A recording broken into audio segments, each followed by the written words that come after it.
왜 또 제가 지금 빼먹은 광고 있나요? 네, 없으면은 우리 다 함께 기립하셔서 오늘 성경 말씀 로마서 12장 1절과 2절의 말씀을 함께 보시기로 하겠습니다.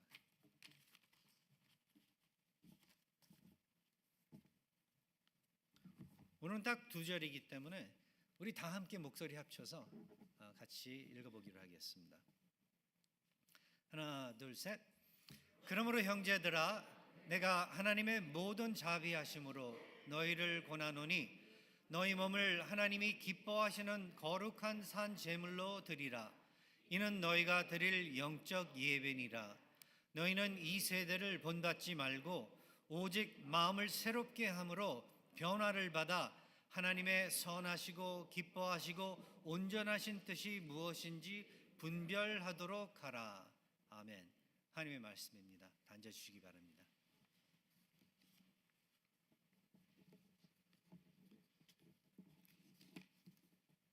로마서 12장 특별히 1절과 2절은 로마서 그 전체 서신의 새로운 시작이 되는 그러한 부분인데요. 1장서부터 11장까지는 거기서 사도 바울이 여러 가지 기독교의 중요한 교리들을 다룹니다. 그러니까 구원에 대한 구원론, 은혜에 관한 은혜론, 그리고 칭의, 하나님께서 우리를 어떻게 의롭다고 칭해 주시는지, 그리고 하나님께서 우리를 태초에부터 선택해 주셔서 우리는 태어나기도 이전에 우리가 하나님을 알지도 못했을 그때부터 우리 하나님께서 벌써 우리를 아시고 우리를 선택해 주시고 그리고 우리를 자비로서 자녀로까지 우리를 불러 세워 주시고 나중에는 상속자들로서 그렇게 서 있다라는 것을 알려주시면서 얼마나 큰 축복을 받은 사람들인지, 그러니까 신학적으로 교리적으로 중요한 가르침들을 우리들에게 이론적인 것들을, 기독교의 중요한 이론적인 것들을 알려주면서 1장에서부터 11장까지 사도 바울은 아주 중요한 내용들을 로마 교회에게, 그리고 지금 이 시대 우리들에게 전달을 해줘요. 먼저 그런 다음에 12장서부터는 그 교리에 근거한 실제적 삶의 그 적용을 가르치기 시작해요.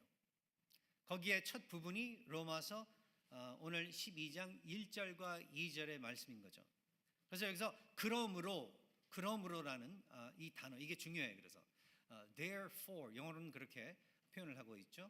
그러므로, therefore 라는 그래서 이 단어는 앞서 있는 모든 복음의 진리를 바탕으로 이제 우리가 어떻게 살아야 하는지에 관한 가르침을 연결해 주는 그러한 역할로서 여기 이 12장 이 말씀이 1절서부터 1절과 2절의 그 말씀이 새로운 시작의 그러한 부분이다라는 것을 표시해주고 있는 것을 우리가 발견을 하게 돼요. 그래서 이제 여기서 그러므로 그다음에 형제들아, 내가 하나님의 모든 자비하심으로 너희를 권하노니 너희 몸을 하나님이 기뻐하시는 거룩한 산 제물로 드리라. 이는 너희가 드릴 영적 예배니라 하고 시작을 해요. 네. 살아있는 제사, 형제들아, 내가 하나님의 모든 자비하심으로 너희를 권하노니, 너희 몸을 하나님이 기뻐하시는 거룩한 산 제물로.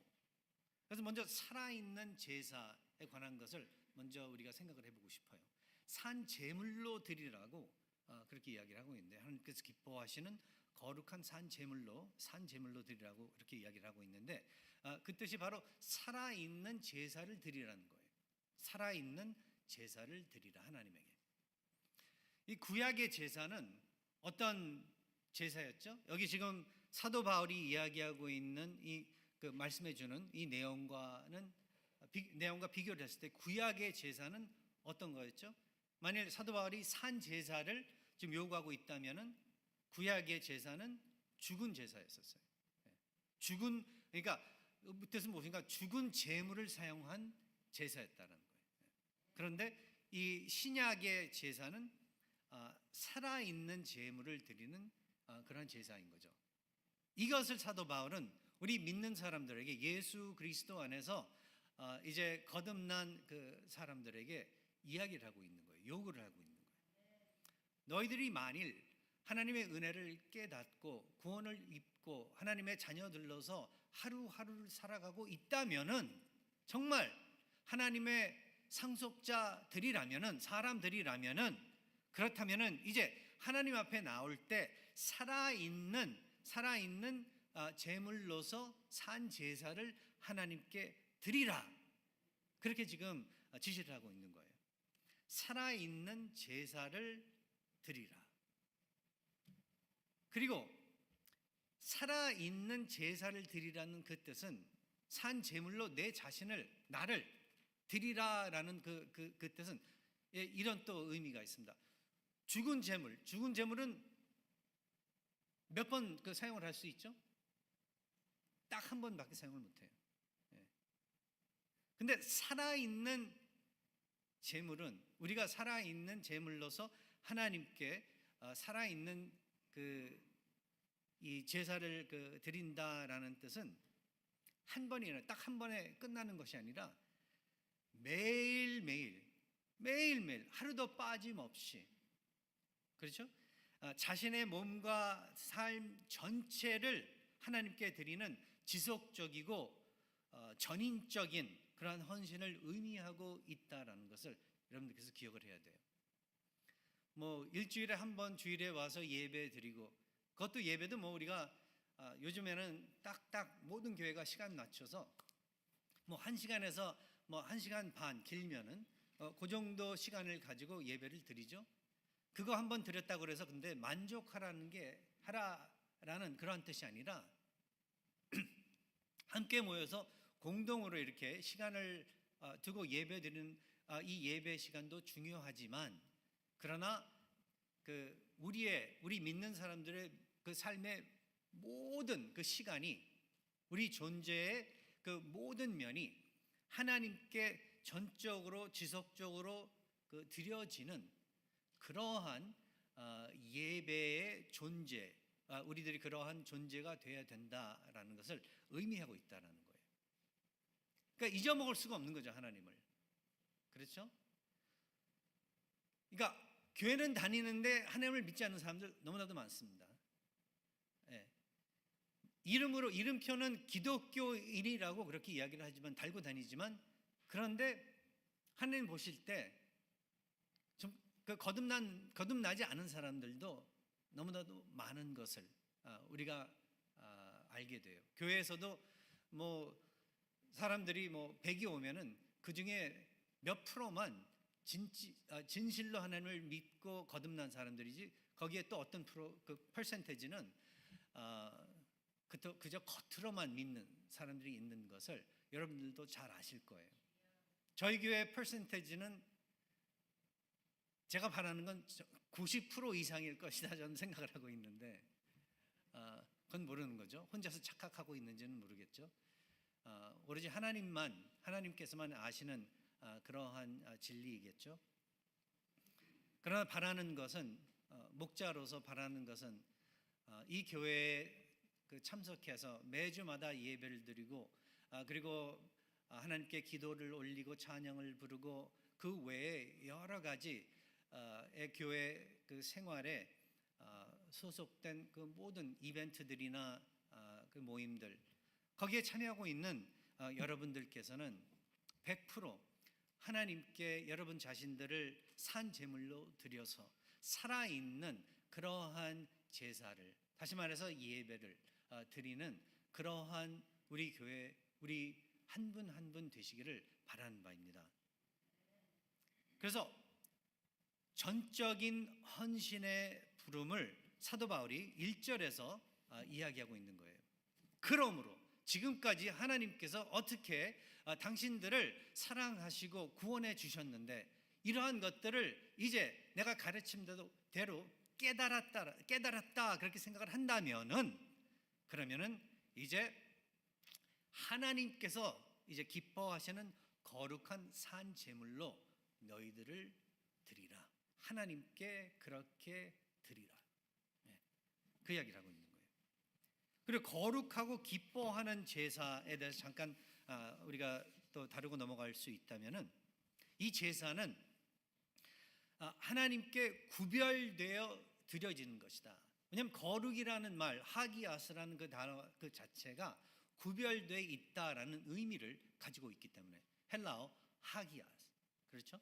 그래서 하나님께 구별되어 드려지는 그러한 이 예배가 되고, 그리고 그러한 우리의 삶이 돼야 된다라는 것을 의미하고 있다라는 거예요.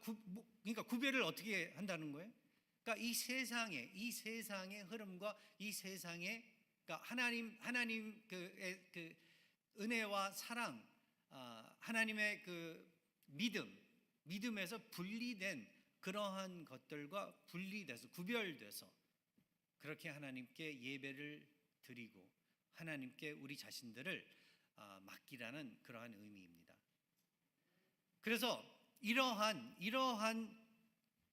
이 예배, 이러한 드려짐은 자발적인 그러한 그 성질을 가지고 있어요. 억지로 하나님께 뭐 시간을 내 가지고 기도하고 예배드리고 그런 게 아니라는 거예요. 억지로 하는 거예요? 그건 우리 어렸을 때나 했던 거예요. 어렸을 때 뭐 부모님 그 손에 이끌려 누가 뭐 억지로 밀어서 교회 가고 이런 얘기들 많이 들어요. 나중에 이제 어린이 돼서 예수님을 믿게 되고 그리고 간증을 할 때 대부분의 많은 사람들이 어려서부터 교회는 다녔지만, 그러나 어려서는 부모님 때문에, 뭐 누구 때문에, 할아버지 때문에, 할머니 때문에 그래서 교회를 가게 됐었다. 갔더니 즐겁더라. 뭐 그런 사람들도 있지만 어떤 사람들은 갔더니 지겨워서 정말로 너무 지루하고 지겨워서 어떻게 그 긴 세월을 어떻게 그렇게 지내왔었는지 나도 모르겠다. 그렇게 간증을 하는 사람들도 있어요. 근데 나중에 하나님을 알게 돼서, 하나님을 내가 직접 알게 되니까 자발적으로 이제 교회가 제대로 저절로 가고 싶어지게 되더라. 그러한 간증들 듣게 돼요. 근데 이게 맞아요. 그게 맞아요.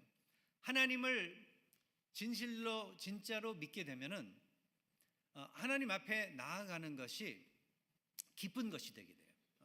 자발적인 것이 되게 돼요. 누가 가지 말라고 하면 되려 우리가 화를 내게 돼요. 왜 가지 못하게 하냐? 가지 말라고 말려도 가고 싶어하는 것이 교회. 드리지 말라고 할 때 드리고 싶어하는 것이 이제 참된 기독교인의 예배 드리는 자세이자 정신인 것을 여러분들께서는 기억하시기 바랍니다. 이 이야기를 하고 있는 거예요, 사도 바울이. 하나님께서 이러한 그 자비로서, 크고도 크신 자비로서, 은혜로서 너희들을 구원해 주시고 이러한 아름다운 공동체를 마련해 주셨는데, 너희들이 이 공동체에 모여 하나님께 예배 드릴 때, 그리고 홀로 있을 때도 하나님께 예배 드릴 때 거룩한 산 제물로 하나님께서 기뻐하시게 하나님께 너희 자신들을 드리라. 자발적인 마음으로서 하나님께서 기뻐하시는, 하나님이 어떻게 했을 때 기뻐하실까요? 아주 쉽습니다. 우리 마음대로 하나님께 예배를 드리면은 그게 기쁜 예배가 아니에요. 그런데 하나님의 마음대로, 그러니까 하나님께서 원하시는 대로 우리가 예배를 드린다 했을 때 하나님께서 기뻐하시는 예배가 되는 거예요.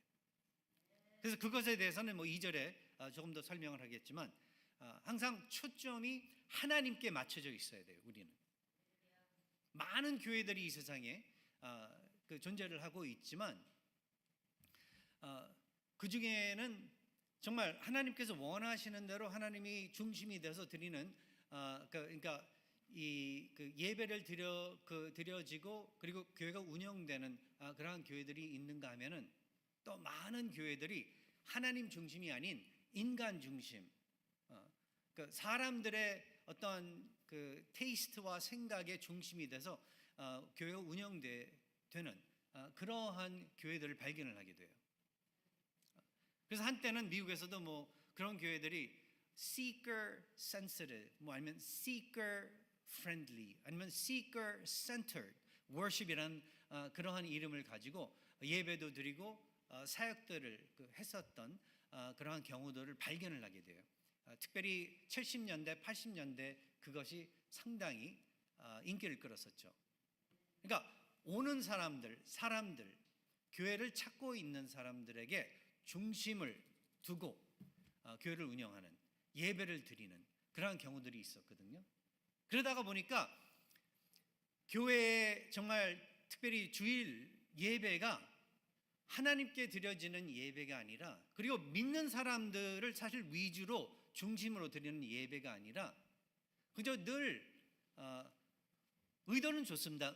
전도를 하기 위한 그러한 위주로 예배를 드려지긴 했었지만, 그러나 결국 예배의 그 본질을, 중요성을 잃어버리게 된 거예요. 예배란 믿는 사람들이 하나님께 드리는 것이 예배예요. 기독교 예배가. 믿지 않는 사람들 불러다가 모아놓고 드리는 게 예배가 아니에요. 하나님을 믿고 하나님을 사모하고 하나님에게 헌신하는 사람들이 하나님의 영광을 마음에 두고 드리는 게 그게 예배거든요. 예.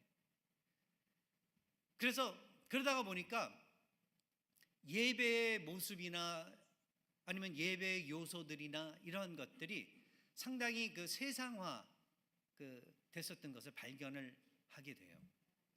마치 코미디 쇼를 보는 거나 마찬가지로, 아니면 서커스나 뭐 이런 데 가서 다시 한번 어떤 이 콘서트나 쇼를 보는 것 같이 예배의 모습이 변질 됐었던 것들을 우리가 발견을 하게 돼요.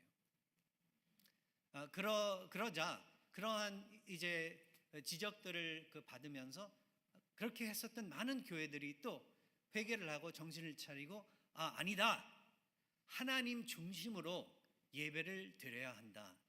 개인적으로도 그렇고 공동체로도 그렇고, 그리고 예배의 요소 하나하나가 정말 성경에서 하나님께서 보여주시는, 원하시는 것들인지를 구별하기 시작하면서 특별히 미국이 예배 드리는 그 모습이, 수준이 하나님 입장에서 볼 때는 상당히 발전해 온 것을 우리가 요즘에 발견을 하게 돼요. 그렇다고 해서 뭐 100%다 그렇게 됐다는 건 아니에요. 하지만 많은 교회들이, 요즘에 제가 이제 다른 도시에 갈 때 미국 교회들을 많이 찾아가 보는데 너무나도 은혜 많이 받습니다. 가면은 정말 하나님 중심으로, 말씀 중심으로 예배 드리는 모습, 젊은 사람들도 많아요.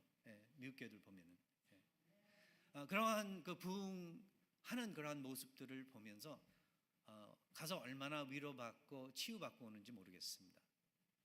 한국 교회들뿐만 아니라 이제 미국 교회들도, 원래 미국 교회가 그랬었거든요. 그러다가 자유주의적인 그러한 신학으로 빠지면서 하나님 중심이었었던 게 인간 중심으로 그렇게 갔었던 거거든요. 근데 요즘에 보면은 다시 하나님 중심으로 돌아오고, 그리고 또 어떻게 보면은 우리 PCA 교단에 있는 그 교회들 같이 그런 교회들이 점점 엄청 많아지면서 그렇게 교회가 변화를, 아주 좋은 방향으로 변화를 하고 있는 것 같아요. 얼마나 감사한지 모르겠습니다. 우리나라는 어떤지 모르겠어요. 제가 거기 살고 있지 않기 때문에. 근데 우리나라는 역사적으로 장로교회가 많습니다. 그래서 늘 보면은 하나님 중심, 하나님의 주권, 그리고 말씀 중심, 이러한 것들을 외쳐왔어요. 그래서 제가 알기로는 우리나라에서 좀 자유주의적이다 하는 그러한 리버럴하다는 교회나 뭐 교단들을 대하게 될 때, 목사님들을 대할 때, 그래도 미국하고는 아니면 유럽하고는 좀 보수적인 그러한 면을 발견을 했었는데, 그 뜻은 무엇인가 하면, 그래도 아무리 자유신학적으로 갔다 해도 그래도 말씀을 보려고 하고, 그래도 하나님을 생각하려고 하는 그러한 의도들을 발견을 했었다라는 거죠, 제가. 예. 근데 지금은 어떤지 모르겠습니다. 어떤지 모르겠어요.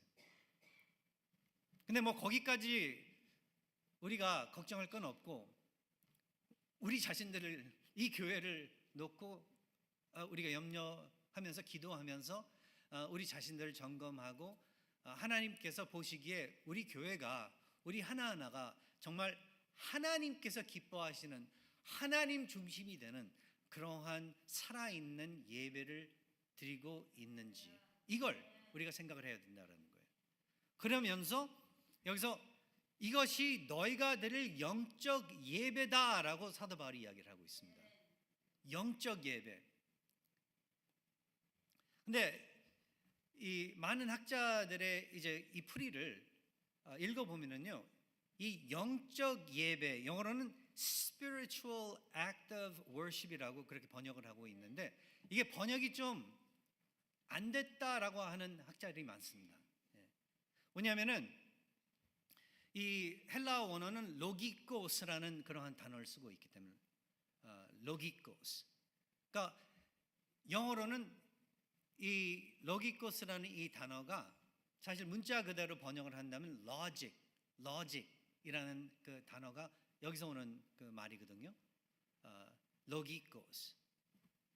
근데 이걸 갖다가 영적 예배라고 번역을 하고 있는데요, 틀린 번역은 아니에요.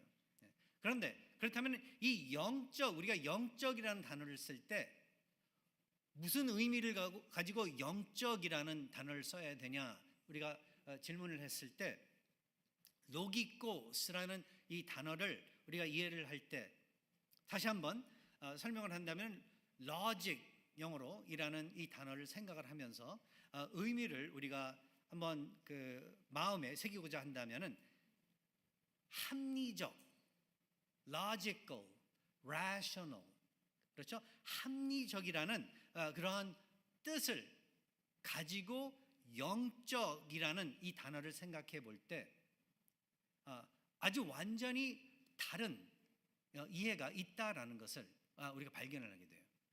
영적 예배다 하면은 생각이 없이 어떤 그냥 영의 세계에서, 그리고 특별히 뭐 성령의 은사라든지 이러한 개념으로서 그 무엇인가를, 영적 그 무엇인가를 하려고 한다라는 거죠. 그런데 성경 말씀 이대로 우리가 풀이를 한다면은, 영적이란 뜻은, 그렇다면 그 하나님의 자비에 대한 반응하는 거죠. 우리가 하나님께서 우리에게 자비를 베풀어 주셨기 때문에 우리가 보일 수 있는 우리의 반응은 이상적이고 논리적인 반응이다라는 것을 알게 돼요. 그러니까 다시 한번 말씀드리는데, 기독교는 생각하는 종교예요. 하나님께서 그렇게 만들어 주셨어요. 생각 없이 마치 그러니까 우리나라나 뭐 다른 나라들도 마찬가지입니다.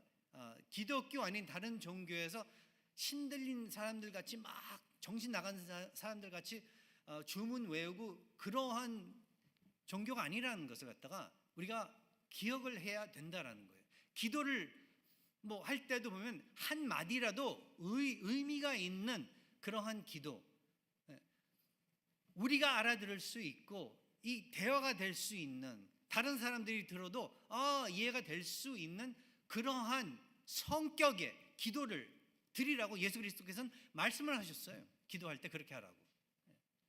왜 그런가 우리가 질문을 했을 때, 왜냐하면은 그것이 바로 영적인 것이기 때문에, 영적인 것이 이해 못하는 부분들도 있겠지만 당연히 그건 하나님께서 우리에게 보여주시지 아니한 부분들이 있기 때문에 우리의 신앙생활이. 그러나 반드시 우리의 예배와 기도와 신앙생활은 하나님께서 보여주신 그러니까 여러 가지 콘텐츠 범위 안에서 이해를 하면서 이성적이고 논리적인 그러한 방법으로 합리적으로 하나님께 예배를 드리고 신앙생활을 해 나가는 그러한 자들이다라는 것을 이야기하고 있는 거예요. 네. 이게 얼마나 감사한 그러한 말씀인지 모르겠습니다. 영적 예배니라 생각하면서 하나님의 은혜를 기억하고 성령의 도움을 입으면서 하나님께서 알려주신 그러한 성경의 말씀들을 이제 기억을 하고, 그러니까 외우고 기억하고 소화를 시키면서 그대로 적용을 나의 신앙 삶에 하라는 거예요. 좀 다르죠? 새롭게 들리는 것 같죠? 근데 2000년 전서부터 이러한 뜻을 가지고 있었어요. 기독교 신앙생활은 그래서 성령의 도움을 입어, 그러니까 신비스러운 면이 있는가 하면은 아주 큰 부분이 우리로 하여금 생각을 하도록 깨어 있을 수 있게 하도록 지시를 하고 있다는 거예요.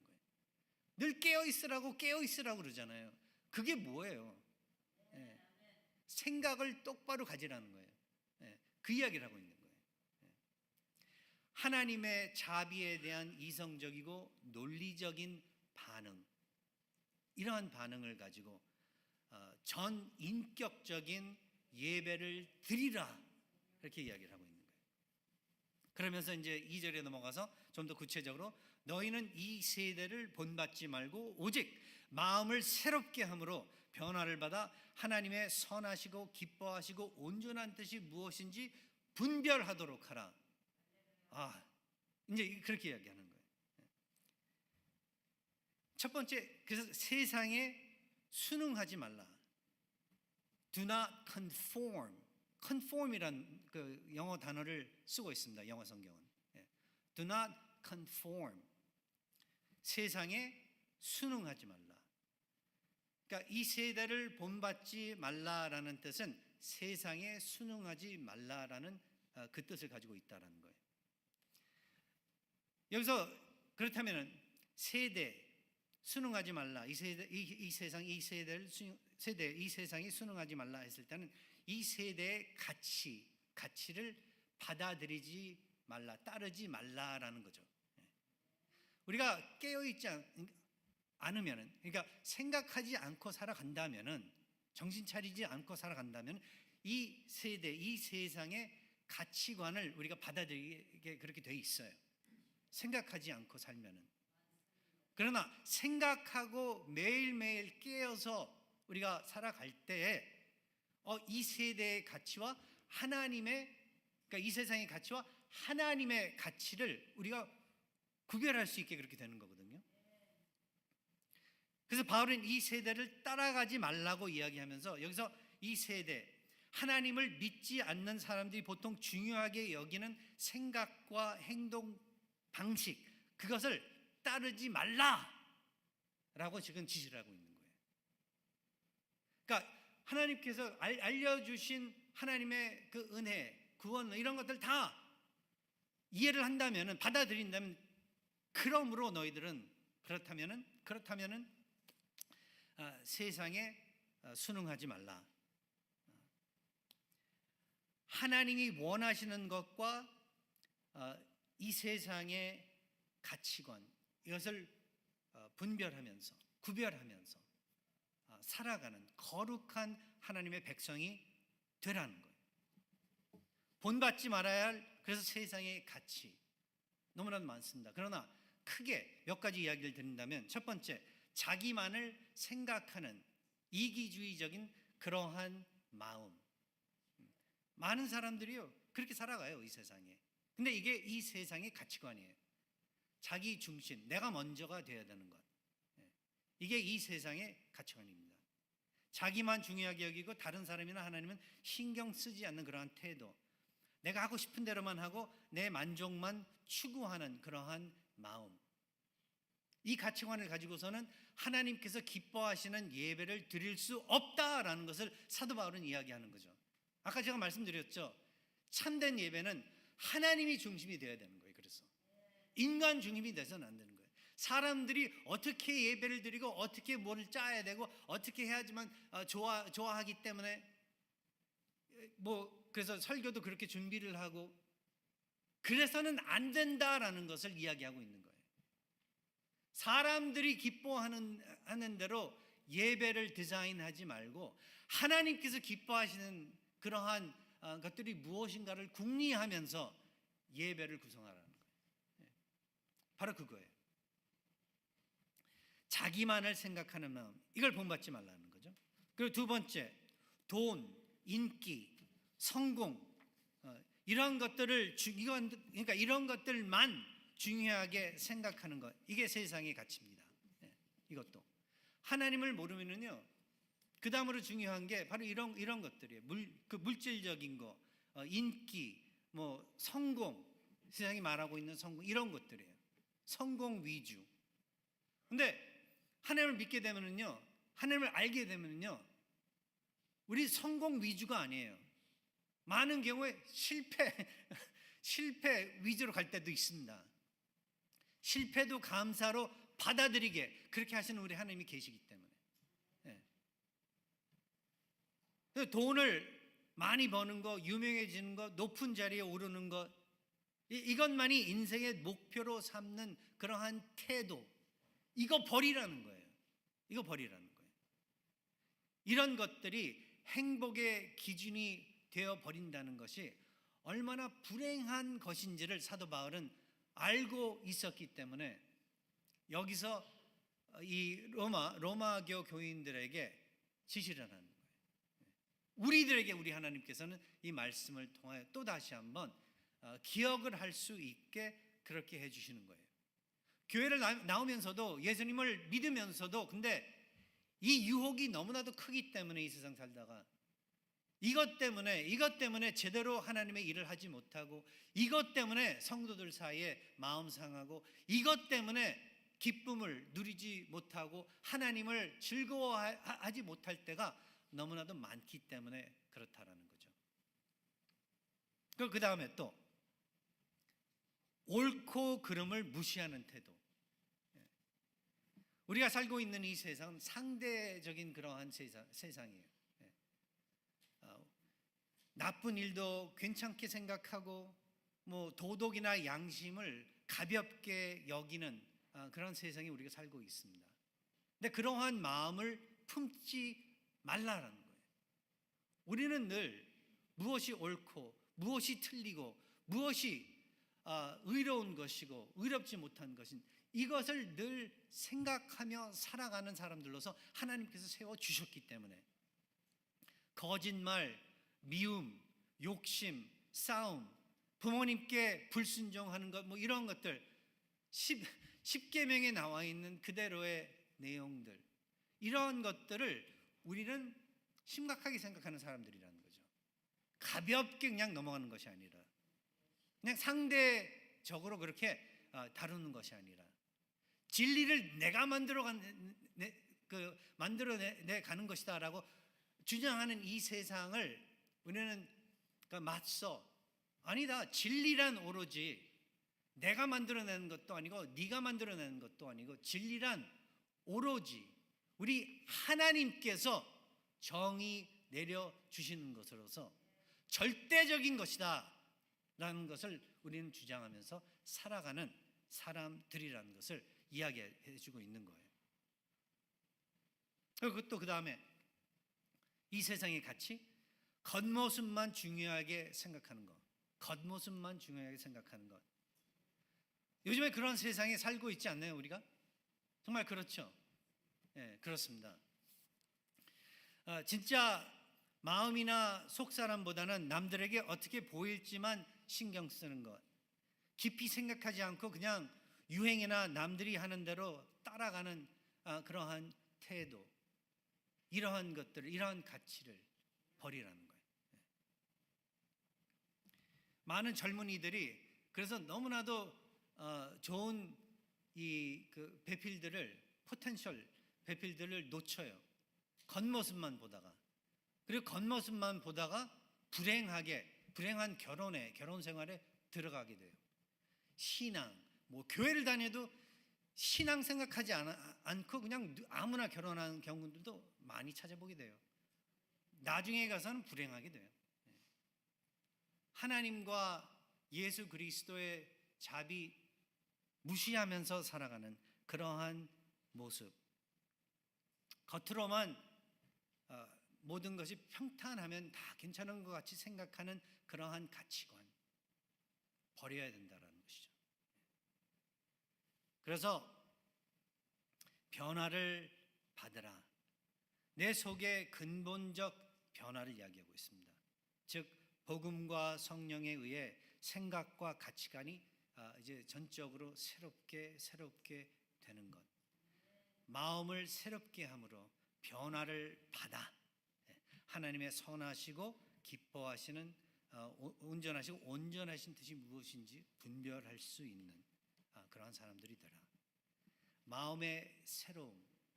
여기에서도 말씀과 성령을 통해 생각, 정신, 사고방식 이러한 것들을 의미하고 있죠. 이러한 것들이 새로워질 때 비로소 그때 우리는 하나님의 뜻, 선하시고 기뻐하시고 온전한 하나님의 그 뜻 분별하고 그리고 우리가 제대로 순종할 수 있다라는 것을 여러분 기억하시기 바랍니다.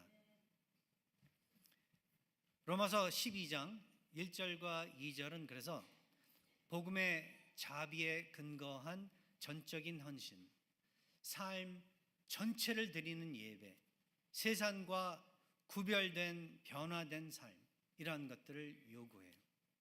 이것이 모두 그리스도인 삶의 기초가 되고 그리고 이제 그 다음에 따를 로마서 12장 그 나머지 콘텐츠들과 그리고 16장까지의 모든 실천적 명령의 그러한 출발점이 된다라는 것을 여러분들께서 기억하시기 바랍니다. 하나님이 우리를 구원하신 모든 일은 우리가 어떻게 살아야 하는지 모든 영역에 그 영향을 미치고 있다는 것. 우리는 반드시 달라질 수밖에 없고 달라져야 한다라는 것을 여러분들께서는 기억하시기 바랍니다. 하나님께서는 우리를 죄에서 완전히 영원히 구원하셨기 때문에 하나님의 거룩한 백성들이기 때문에 우리 하나님께 영광 돌리시면서 살아있는 그러한 예배 여러분들 드리시기를 간절히 바라는 바입니다. 기도하겠습니다.